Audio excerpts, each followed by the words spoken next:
আর গতকালের এই দুর্ঘটনার পর কেটেছে বেশ কয়েক ঘন্টা, কিন্তু এখনো পর্যন্ত কাঞ্চনজঙ্ঘা ট্রেন দুর্ঘটনার স্মৃতি ভুলতে পারছেন না শিউরির কাননপল্লীর কর্মকার পরিবার। স্বামী বিএসএফ এ কর্মরত, ছেলে মেয়েকে নিয়ে বাড়ি ফিরছিলেন কবিতা কর্মকার।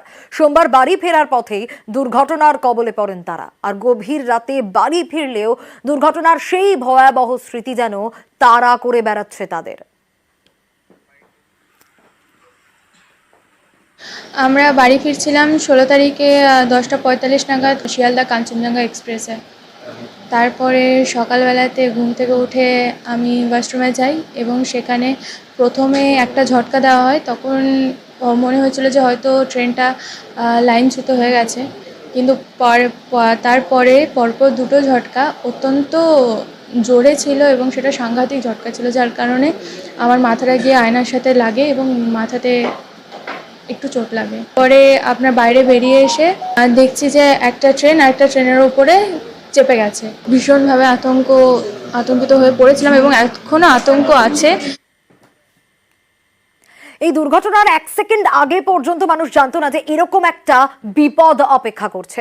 আর দুঃস্বপ্নের রাত পেরিয়ে নতুন সকাল, নতুন করে যাত্রা শুরু। মঙ্গলবার সকাল ঠিক 9:40 শিয়ালদা থেকে ত্রিপুরার উদ্দেশ্যে রওনা কাঞ্চনজঙ্ঘা এক্সপ্রেসের। ট্রেন তো ছুটল নিজের গতিতেই, জীবন ছুটল জীবনের ছন্দে।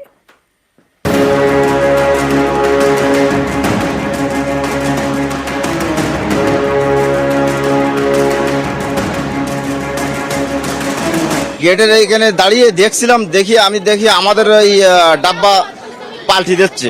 তখন আমি গেট থেকে জাম দিয়েছিলাম, জাম দিয়ে গোট দিয়ে নিচে চলে গেলাম। যখন সব থেমে গেল তখন আমি যেই আমার ব্যাগটা গুলো আবার নিয়ে আসলাম। রাত 3টে ট্রেন দুর্ঘটনার ভয়ঙ্কর অভিজ্ঞতাকে সঙ্গে নিয়ে শিয়ালদায় পৌঁছয় কাঞ্চনজঙ্ঘা এক্সপ্রেস। যাত্রীদের চোখে মুখে তখন শুধুই আতঙ্ক। মাথার মধ্যে আমরাও বাড়ি খেয়েছি অনেক জোরে। পরে দিয়ে উঠে দেখলাম যে পিছের দিকে বগি অনেক ওঠে উল্টিয়ে পড়েছে। খুবই বাজে এক্সপিরিয়েন্স। ভয়ঙ্কর রাত পেরিয়ে নতুন সকাল, আবার নতুন করে ছোটা শুরু। অন্যদিন শিয়ালদা স্টেশন থেকে সকাল 6:50 ছাড়ে কাঞ্চনজঙ্ঘা এক্সপ্রেস। এদিন পিছিয়ে করা হয় সকাল 9:30। 14 নম্বর প্ল্যাটফর্মে তখন ভিড়ে ভিড়। শিয়ালদা থেকে রওনা দেয় আপ কাঞ্চনজঙ্ঘা। আতঙ্ক তো ছিল, এখন নেই। এই যে জেনারেল কম্পার্টমেন্টে যাচ্ছেন, কোনো রকম নথি থাকে না, এই একটা বিষয় তো বরাবর রিজার্ভেশন হয় নাই, পাচ্ছি না রিজার্ভেশন। আতঙ্ক কি কাজ করে রেলে যখন যাতায়াত করেন? না, এরকম তো কিছু না। এখন যেরকম পরিস্থিতিটা এরকম জায়গায় এসে দাঁড়িয়েছে, তো এরকম পরিস্থিতি আমাদের জনসাধারণও ফেস করতে হবে। যদি জেনারেল হয়, জেনারেলটাই আমাদের মানিয়ে নিতে হবে, কারণ এতগুলো যাত্রী তো আমাদের তো যেতে হবে।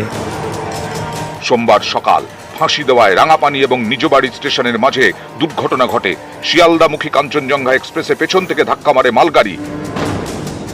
এর জেরে রেল ট্র্যাক ক্ষতিগ্রস্ত হয়।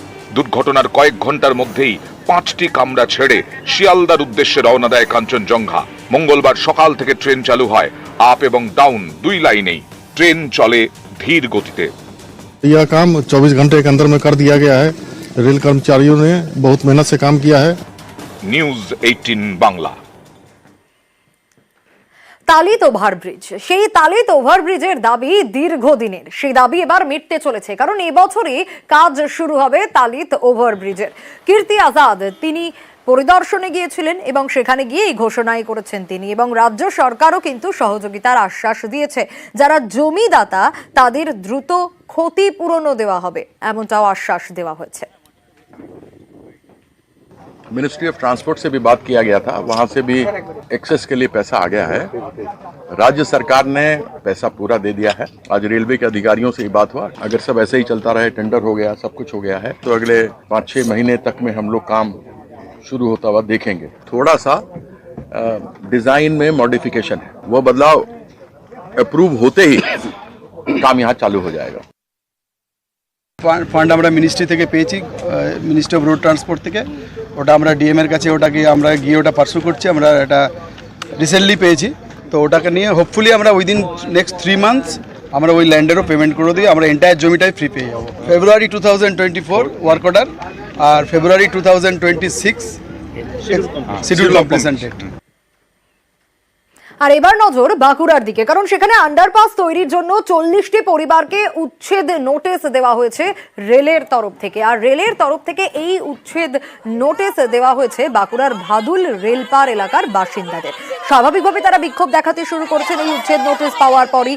রক্ষীবিহীন রেলগেটের বদলে আন্ডারপাস তৈরির সিদ্ধান্ত নিয়েছে রেল, এবং উচ্ছেদ নোটিশ যখনই এই মানুষগুলো হাতে পেয়েছে তারপর থেকেই শুরু হয়ে গিয়েছে বিক্ষোভ। কারণ বাঁকুড়া থেকে মশাগ্রাম যাওয়ার পথে বাঁকুড়া দামোদর রিভার রেলপথের উপর দীর্ঘদিন ধরে রয়েছে ভাদুল রেল ক্রসিং, রেলপার লাগোয়া বস্তি, এবং সেখানে প্রায় 50 থেকে 60টা পরিবার বসবাস করে। 60 বছর ধরে প্রায় এই 40টি পরিবার থাকেন সেখানে, যাদেরকে উচ্ছেদ নোটিশ দেওয়া হয়েছে এবং পুনর্বাসনের দাবি জানাচ্ছেন তারা। আর যদি দাবি পূরণ না হয় আগামী দিনে তারা বৃহত্তর আন্দোলন করবেন, হুঁশিয়ারি দিচ্ছেন।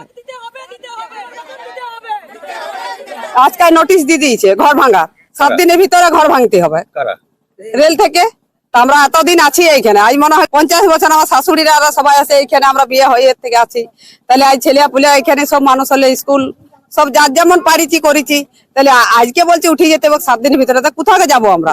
আমরা এখন চাই আমাদের এই অবস্থায় ছেলে মিলে এই বর্ষার সামনে ঘর বানাবো না পেটের জোগাড় করবো না একটা বাস কিনবো, আমাদের কিছু আপনারা সাহায্য করুন, নালে আপনারা গুলি করে আমাদেরকে মেরে দেয় ছেলে পুলেকে, আমরা বাঁচতে চাই রে।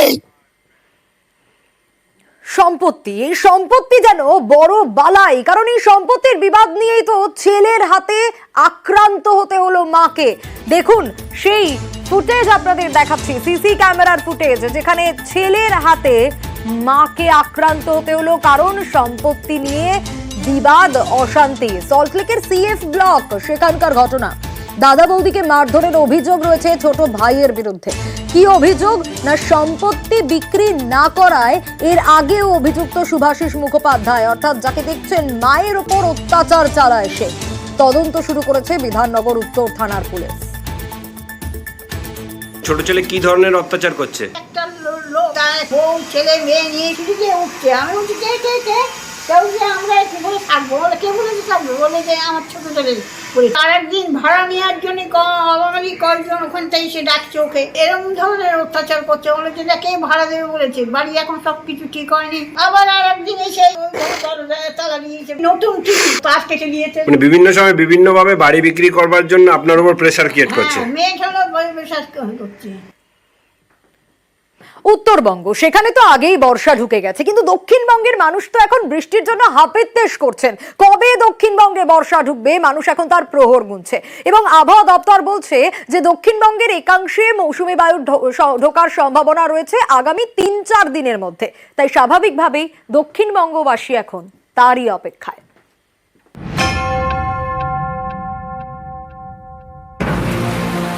31শে মে উত্তরবঙ্গে ঢুকেছে বর্ষা। তারপর থেকেই উত্তরের জেলাগুলিতে দফায় দফায় বৃষ্টি, আর দক্ষিণবঙ্গে ভ্যাপসা গরম। সবার এখন একটাই প্রশ্ন, আষাঢ় তো এসে গেল, বর্ষা আসবে কবে? দেখুন, ছাতা আর জল তো সেগুলো ক্যারি করতে হচ্ছে, প্লাস মানে কি বলুন তো, বলা হচ্ছে যে বৃষ্টি হবে, কিন্তু কোনো তার নামগন্ধই নেই। কারণে আমরা স্বাভাবিক মানে সাধারণ মানুষ অনেক তার জন্য মানে ভুগছি সেগুলোকে নিয়ে। প্রচুর অস্বস্তি হচ্ছে, এখন দাঁড়িয়ে আছি যে গাছের ছায়াতে দাঁড়িয়েছি, কিন্তু তাতেই ঘেমে অবস্থা খারাপ হয়ে যাচ্ছে সবার। আর তো সেই জন্য মানে বৃষ্টি হওয়াটা খুব দরকার। প্রচন্ড কষ্ট হচ্ছে, রাস্তায় বেরোনো যাচ্ছে না একদমই, মানে কিছু বলবার নেই। বাড়ির থেকে বেরোলেই মানে পাখার তলায় দাঁড়িয়ে দাঁড়িয়ে লোক ঘামছে, ভীষণ গরম লাগছে। বৃষ্টি সত্যি খুব দরকার। দক্ষিণবঙ্গে কবে বর্ষা ঢুকবে নিশ্চিত করে বলতে পারেনি আলিপুর আবহাওয়া দফতর। তারা জানিয়েছে আগামী 3-4 দিনের মধ্যে দক্ষিণবঙ্গের একাংশে বর্ষা ঢুকতে পারে। কলকাতা পার্শ্ববর্তী অঞ্চলে সাধারণত মেঘলা আকাশ থাকবে, কোথাও কোথাও হালকা থেকে মাঝারি বৃষ্টিপাতের সম্ভাবনা রয়েছে কলকাতাতেও। আগামী 3-4 দিনের মধ্যে আমাদের দক্ষিণবঙ্গে মৌসুমী বায়ু প্রবেশ করার সম্ভাবনা রয়েছে কিছু জেলাতে, কিন্তু ভারী বৃষ্টিপাতের সম্ভাবনা নেই। অনেকেই বলছেন গত কয়েকদিন ধরে আবহাওয়া দফতর পূর্বাভাস দিচ্ছিল 4-5 দিনের মধ্যে দক্ষিণবঙ্গে বর্ষা ঢুকতে পারে, কিন্তু সেই পূর্বাভাস মতো বর্ষা এগোয়নি। প্রশ্ন উঠছে, উত্তরে আটকে থাকা বর্ষা দক্ষিণে আসবে কবে? আবহাওয়াবিদদের মতে নিম্নচাপ অক্ষরেখা উত্তরবঙ্গের উপর থাকায় সেখানে বর্ষা সক্রিয়। সেই অক্ষরেখা দক্ষিণে সরে এলে তবেই দক্ষিণবঙ্গে বৃষ্টি হতে পারে। আলিপুর আবহাওয়া দপ্তর জানিয়েছে আগামী 24 ঘন্টায় আলিপুরদুয়ার, জলপাইগুড়ি এবং কোচবিহারে ভারী বৃষ্টি হতে পারে। দার্জিলিং এবং কালিম্পংয়ে ভারী থেকে অতি ভারী বৃষ্টির সম্ভাবনা। অর্থাৎ উত্তর বর্ষায় ভিজছে, দক্ষিণ বর্ষার অপেক্ষায়। নিউজ 18 বাংলা।